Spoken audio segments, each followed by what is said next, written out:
తెలంగాణలో ఎలక్షన్ సమీస్తున్న సందర్భంలో ఒక పార్టీ నుంచి ఒక పార్టీకి మరి వాళ్ళు వెతుకుంటున్నారు. ఏ పార్టీ బీఆర్ఎస్ పార్టీకి వ్యతిరేకంగా పనిచేస్తుంది, ఏ పార్టీ కేసీఆర్ కుటుంబాన్ని ఇంటికి పనిచేస్తున్న సందర్భంలో ఓ పార్టీ నుంచి ఓ పార్టీ గతంలో చూసినట్టయితే భారతీయ జనతా పార్టీ బలంగా ఉందని నమ్మి ఆ పార్టీలోకి వెళ్ళిన వాళ్ళు సో మరి బండి సంజయ్ మార్పుతోటి మళ్ళీ ఆలోచన పడి కాంగ్రెస్ వైపు చూస్తున్న ఉదాంతం చూస్తూనే ఉంది. పొంగులేటి శ్రీనివాస్ కావచ్చు, జూపల్లి మరి కృష్ణారావు కావచ్చు. ఇప్పుడు మరి వంతు వికారాబాద్ జిల్లాలో 5 పర్యాలు ఎమ్మెల్యేగా ఇన్క్లూడింగ్ మినిస్టర్గా మరి పనిచేసినటువంటి వ్యక్తి, తెలుగుదేశం, బీఆర్ఎస్ పార్టీ, బీజేపీలో అపారమైన అనుభవం ఉన్నటువంటి చంద్రశేఖర్ గారు మరి ఈరోజు భారతీయ జనతా పార్టీ సభ్యత్వానికి రాజీనామా చేసి మరి వారింటికి టీపీసీసీ రేవంత్ రెడ్డి, అలాగే చూసినట్టయితే తమ్మన్న గారి ఏదైతే వికారాబాద్ జిల్లా ప్రెసిడెంట్ ఉన్నటువంటి రామ్మోహన్ రెడ్డి కావచ్చు, అక్కడ పనిచేస్తూ కాంగ్రెస్ పార్టీలో పనిచేస్తున్నటువంటి నాయకులు గడ్డం ప్రసాద్ కూడా కావచ్చు, వారందరి ఆధ్వర్యంలో మరి వాళ్ళ ఇంటికి రావడం, వారితో చర్చలు కట్టడం జరిగింది. దాదాపు కాంగ్రెస్ పార్టీలో జాయిన్ చేస్తున్నటువంటి మెసేజ్ కూడా ఇవ్వడం కూడా జరిగింది. ప్రస్తుతం చంద్రశేఖర్ గారు ఉన్నారు. వారి యొక్క ఆలోచన కాంగ్రెస్ వైపు ఎందుకు, బీజేపీకి ఎందుకు రిజైన్ చేశారో వారి మాటలు తెచ్చుకుందాం. నమస్తే అండి. నమస్కారం. ఇంత సుదీర్ఘం ఉన్నటువంటి చంద్రశేఖర్ రావుతో పనిచేసి ఒక మేధావి అనిపించుకున్నటువంటి వ్యక్తి, పార్టీలు ఉప పార్టీలు తెలుగుదేశం, టీఆర్ఎస్లో పనిచేశారు, మళ్ళీ జాతీయ పార్టీ వైపుకి వచ్చారు, మళ్ళీ జాతీయ పార్టీలోకి వెళ్తున్నారు. ఎందుకు అసలు ఎక్కడ ఉండలేకపోతారు? అంటే మీ యొక్క వాదన వినే నాయకులు లేరా? ఇప్పుడు 20 సంవత్సరాలు తెలుగుదేశం పార్టీలో ఉన్నాను నేను. నా ఎంట్రీ ఎన్టీ రామారావు గారితో తెలుగుదేశం పార్టీలో జాయిన్ అయ్యి 20 సంవత్సరాల 4 టర్ములు కంటిన్యూస్గా నేను అందులో పనిచేసిన. దాని తర్వాత తెలంగాణ ఉద్యమంలో తెలంగాణ రాష్ట్ర ఏర్పాటు కొరకు ఆ కారణంగానే నేను టీఆర్ఎస్లో జాయిన్ అయిన. 14 సంవత్సరాలు ఉద్యమంలో చేసినాం. అప్పుడు నేను ఎమ్మెల్యేగా ఉన్నా, టీఆర్ఎస్లో మంత్రిగా ఉన్నా. కానీ ఆ మంత్రి పదవిని ఎమ్మెల్యే పదవిని కూడా తెలంగాణ రాష్ట్ర ఏర్పాటు కొరకు రాజీనామాలు కూడా చేసినాం.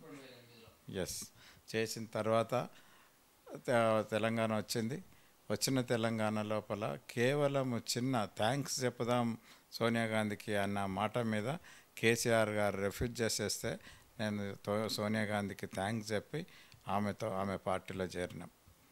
దాని తర్వాత జరిగిన క్రమం లోపల అక్కడ బీజేపీ ఈయన గవర్నమెంట్ ఫామ్ చేస్తే ఆ గవర్నమెంట్ ఫామ్ చేసిన దాంట్లో కూడా ఏ నినాదంతో పబ్లిక్ ఏదైతే హామీలు ఇచ్చినామో ఒక్క హామీ కూడా నెరవేర్చకుండా ప్రభుత్వాన్ని ప్రజా పరిపాలన కాకుండా రాజరిక పరిపాలనలాగా చేస్తున్నాడు. కాబట్టి రెండోసారి కూడా ఆయనను మళ్ళా ప్రజలు ఎన్నుకున్నారు, ముఖ్యమంత్రి అయినరు. కానీ ఆయన పంతా మాత్రం మారలేదు. తెలంగాణ ఉద్యమంలో ఎట్లయితే కేసీఆర్ గారు ఉండేనో టోటల్గా దానికి వ్యతిరేకంగా ఈరోజు ఆయన పరిపాలన పూర్తిగా అవినీతిమయం అయిపోయింది. ఈ అవినీతిని ఆపాలంటే సామాన్య మనుషులతో కాని పని. అవినీతిని ఆపాలంటే కేవలం ఈరోజు కేంద్రంలో ఉన్న భారతీయ జనతా పార్టీ మాత్రమే ఆపగలుగుతుందని నాతో పాటు అనేక మంది ఉద్యమ నాయకులందరూ కూడా బీజేపీలో చేరినాం. కానీ బీజేపీలో చేరినాక ఆ బీజేపీ కూడా చాలా సందర్భాల్లో ఇక్కడ వచ్చి ప్రధానమంత్రి అనేక మంది కేంద్ర మంత్రులు వచ్చినప్పుడల్లా కూడా ఇక్కడ భ్రష్టాచార ప్రభుత్వం నడుస్తున్నది, అవినీతి ప్రభుత్వం నడుస్తున్నది అని చెప్పి పోకడనే తప్ప అవినీతిని ఎందుకు మీరు ఆపుతలేరు అని చెప్పేసి నేను అనేక పర్యాయాల్లో అనేక సందర్భాల్లో నేను ప్రశ్నించిన. కానీ దానికి వాళ్ళు అట్రాక్ట్ కాలేదా, లేదు తెలిసిండి కూడా వాళ్ళు ఆ అవినీతిని అరికట్టలేకపోయారా? కాబట్టి నేను దానికి అనుగుణంగానే నేను ఈరోజు బీజేపీ కూడా ఏం చేయదు ప్రజలకు అన్న ఉద్దేశంతో నేను మళ్ళీ కాంగ్రెస్ పార్టీకి రాజీనామా చేయడం జరిగింది. సో మొత్తమే చూస్తే చంద్రశేఖర్ గారు కేసీఆర్ ఫ్యామిలీ అరెస్ట్ చేస్తేనే మీ యొక్క కోపం చల్లారుతుందా? నా కోపం కేసీఆర్ ఫ్యామిలీ మీద ఎందుకు ఉంటుంది, కానీ ఈ ప్రజల మీద ఈరోజు ఆయన మేము గ్రామాలలో పోయినప్పుడు ఉద్యమంలోకి రమ్మని చెప్పేసి యువకులను అందరినీ కూడా ఆహ్వానించినాం. ఒక్కొక్కరిని పట్టుకొని ఎందుకు రావాలి, తెలంగాణ వస్తే మాకేమొస్తుంది అంటే మీకు ఉద్యోగాలు వస్తాయి అన్నాం. కానీ ఇప్పుడు గ్రామాలలో పోయినప్పుడు సిగ్గవుతున్నది. ఎందుకంటే మీరు ఉద్యోగాలు ఇప్పిస్తామంటారు, ఏడున్న తెలంగాణ వచ్చింది అని చెప్పేసి. ఆ విధంగా ఏదైతే ప్రామిసులు చేసినామో ఆ ప్రామిసులు ప్రజలలో నిలుపుకోలేకపోయినాం. కాబట్టి కేసీఆర్ ఏదైతే ఈ నిలుపుకోని విధంగా కాకుండా పూర్తిగా అవినీతిమయమైపోయిన పరిస్థితులలో కేంద్ర ప్రభుత్వం కూడా తెలిసి కూడా ఆ అవినీతిని అరికట్టలేని పరిస్థితులు ఉన్నాయి కాబట్టి నేను ఇలా ఉండి కూడా వేస్ట్ అని చెప్పేసి నేను ఈయన కిషన్ రెడ్డి గారికి ప్రెసిడెంట్ ఉన్నాడు కాబట్టి ఆయనకు నేను రాజీనామా పంపిన. రాజీనామాలో కూడా చాలా స్పష్టంగా నేను ఎందుకు పార్టీలోకి వెళ్ళిపోతున్నా అని కూడా నేను చెప్పడం జరిగింది. కాబట్టి నన్ను కిషన్ రెడ్డి గారు నా రాజీనామాను ఆమోదించాలని చెప్పేసి నేను ఆయన కోరిన ఆమోదించవచ్చు. సో అంటే బండి సంజయ్ మార్పుతోటే చంద్రశేఖర్ గారు మార్పు అని నిజమేనా? అక్కడ కూడా ఒక కీలకమైన ప్రశ్న. ఎందుకంటే బీజేపీ పార్టీలో ఎవరైతే కష్టపడతారో, ఎవరైతే ఈరోజు బీజేపీ పార్టీది గ్రాఫ్ పెంచి యువకుల ఉత్సాహాన్ని నింపి అదేవిధంగా పేదోళ్లకు అండగా నేను ఉన్నానని చెప్పేసి భరోసా ఇచ్చిన బండి సంజయ్ గారిని అంత కష్టపడితే వర్షంలో ఎండలో కష్టపడి తిరిగి ఆ పాదయాత్రలు చేసిన సందర్భంగా ఆయనను పక్కకు జరపడం కరెక్ట్ కాదు. ఇంట్లో వేరేవాడు ఎవడు కష్టపడ్డా కూడా ఫలితం ఉండదు అన్న ఉద్దేశంతో అది కూడా సెకండ్ ఆప్షన్గా అది కూడా ఒక కారణం. కాబట్టి నేను రాజీనామా చేయడం జరిగింది. కాంగ్రెస్ పార్టీ ఏమన్నా కేసీఆర్ కుటుంబాన్ని అవినీతి పాలనను అంతం చేస్తామని, ఆయన అరెస్ట్ చేస్తామని ఏమన్నా చెప్పారా? మరి కాంగ్రెస్ పార్టీ ఇప్పుడు ఏమో అది ఎట్లా అరెస్ట్ చేస్తుంది? గవర్నమెంట్ వస్తే అవినీతిని డెఫినెట్గా ఆపుతామని చెప్పేసి తెలంగాణ ఉద్యమంలో ఏ హామీలు ఇచ్చినామో వాటిని అన్నిటిని, ముఖ్యంగా దళితులకు 3 ఎకరాల భూమి ఇస్తామన్నారు, ఆ రోజు ఇవ్వలేదు. ఈరోజు కనీసం వీళ్ళు ఎప్పుడైతే అసైన్మెంట్ భూములు ఇచ్చారో అసైన్మెంట్ భూములను రెగ్యులరైజ్ చేస్తామని చెప్పేసి కూడా అంటున్న ఆ సందర్భం ఉన్నది. దళితులకు మేలు జరుగుతుంది. అదే కాకుండా ఇంత అవినీతి ఉండకపోవచ్చు అని చెప్పేసి నేను భావిస్తా ఉన్నా. సో మొత్తం మీద చూస్తే ఇప్పటికే కాంగ్రెస్ ఉన్న చోట్ల లేని చోట్ల లేనలేదు, ఉన్న చోట్ల 2-3 జాయిన్ అయ్యి గొడవలు జరుగుతున్న సందర్భాలు కూడా చూస్తున్నాం. టికెట్ల కోసం కొట్లాడుకున్న సందర్భాలు చూస్తున్నాం. మీరు 5 పర్యాయాలు అదే వికారాబాద్లో ప్రజెంట్ ఉన్నటువంటి గడ్డం ప్రసాద్ కూడా 2 సార్లు ఎమ్మెల్యే చేసిండు, 2 సార్లు పోటీ కూడా చేసినటువంటి సందర్భాలు చూస్తున్నాం. సయోధ్య కుదురుతుంది అంటే మీరేదో రేవంత్ రెడ్డి వచ్చి చేతులు చేసిన మాత్రం వల్ల కలిసిపోతా అనుకోవచ్చా? నేను ఆయనను కలిసిపోనిక పార్టీలో జరుగుతలేను.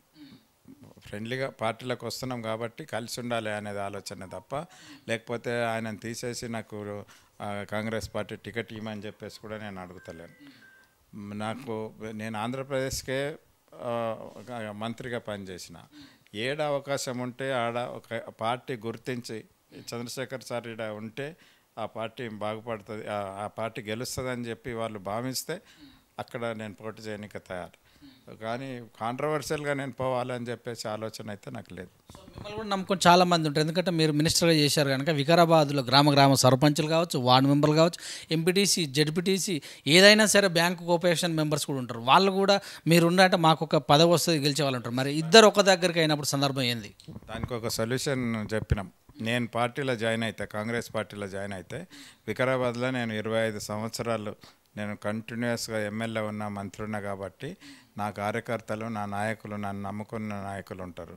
రేపు లోకల్ బాడీ ఎలక్షన్ ఏది జరిగినా సరే దాంట్లో 50% సీట్లు బీ ఫామ్స్ నాకు ఇవ్వాలి. అది న్యూ రెస్పాన్సిబిలిటీ తీసుకోవాలని చెప్పేసి రేవంత్ రెడ్డి గారితో నేను అతనితో హామీ తీసుకున్న తర్వాత సరే అన్న. కాంగ్రెస్ మీద మీకు ఏకాభిప్రాయం ఉందా? రాబోయే రోజుల్లో రాబోతుందని, లేకపోతే దళితులకు కానీ ఇంకున్నటువంటి సమస్యలు ఏదైతే పోడు భూముల గురించి మీకు నమ్మకం ఉందా? కాంగ్రెస్ పార్టీ గతంలో కూడా ఇందిరాగాంధీ ఉన్న టైం నుండి కూడా ఇప్పటి వరకు కాంగ్రెస్ పార్టీ దళితుల పట్ల డెఫినెట్గా ఫేవర్గా ఉంటుందనే భావన మాత్రం ఉన్నది. కాంగ్రెస్ పార్టీ చేసి ఉన్నది. కాబట్టి అది దృష్టిలో పెట్టుకొని రేపు ఫ్యూచర్లో కూడా ఖచ్చితంగా ఈ దళితులకు, వెనుకబడిన జాతుల వారికి, మైనార్టీస్కు మేలు జరుగుతుందని చెప్పేసి నేను అనుకుంటున్నాను. సో రాబోయే రోజుల్లో 18వ తారీఖున ఎస్సీ డిక్లరేషన్ రోజునే మీరు వెళ్తున్నట్టు కూడా ఒక వార్త ఉంది, నిజమేనా? అంటే నాకు 18వ తారీఖు మంచి రోజు ఉన్నది. ఒకవేళ సరే ఇప్పుడు వాళ్ళు వచ్చి ఆహ్వానించారు కాబట్టి అప్పటి వరకు మా కుటుంబ సభ్యులు, అదేవిధంగా నా కార్యకర్తల నాయకులు, నా ఫాలోవర్స్తో మాట్లాడుకొని ఒకవేళ 18వ తారీఖు జాయిన్ అయ్యేది ఉంటే జాయిన్ అవుతాం. రాత్రి తీసుకునేదా మరి మీ నియోజకవర్గంలో ఉన్నటువంటి అందరితో? చాలా రోజులతో చర్చ చేస్తూ ఉన్నాం. చర్చ చేస్తే ఇది ఒకటి నిర్ణయం కరెక్ట్ అని చెప్పేసి భావించారు కాబట్టి రాత్రి నిర్ణయం తీసుకున్నాం. సో మాటి తరపున మీ యొక్క వికారాబాద్ జిల్లా వాళ్ళకి కావచ్చు, వికారాబాద్ వాళ్ళకి ఏం చెప్తారు? వికారాబాద్, ముఖ్యంగా వికారాబాద్ నియోజకవర్గ ప్రజలు 35 సంవత్సరాలు నన్ను ఎన్నంటున్నారు రాజకీయంలో, నాకు సపోర్ట్ చేసినారు. ఏ నియోజకవర్గంలో ఏ నాయకునికి చేయని విధంగా 5 సార్లు నన్ను ఎమ్మెల్యేగా గెలిపించారు కాబట్టి మీ ప్రయోజనాలు నా ప్రయోజనం కంటే కూడా మీ ప్రయోజనాలు ముఖ్యం. ఈరోజు రేవంత్ రెడ్డి గారితో నేను కాంగ్రెస్ పార్టీలో జాయిన్ అయితే డెఫినెట్గా 50% బీ ఫామ్స్ నేను తీసుకొని నా ఫాలోవర్స్కి అందరికి కూడా అవకాశాలు ఇచ్చే విధంగా తప్పకుండా నేను కృషి చేస్తానని వికారాబాద్ నాయకులకు నా ఫాలోవర్స్కి హామీ ఇస్తున్నాను. Sir thank you very much, wish all the best. So ఇదండి మరి చూసినట్టయితే ఈరోజు మరి రేవంత్ రెడ్డి గారు మమ్మల్ని ఏదైతే భారతీయ జనతా పార్టీ రిజైన్ చేసిన వెంటనే మా దగ్గరకు వచ్చి సమీపించడం జరిగింది. నేను చెప్పినటువంటి హామీలన్నిటి కూడా వారు చచ్చిబీర్చాలకు పోకుండా మరి చెప్పిన విధంగా వాళ్ళు ముందుకెళ్ళడం చేత నేను 18 తారీఖు నాడు తీసుకున్నటువంటి నిర్ణయంలో నేను ముందుంటానని కూడా తెలియజేశారు. చూడండి విద్రేష్, నమస్తే. Okay sir, thank you.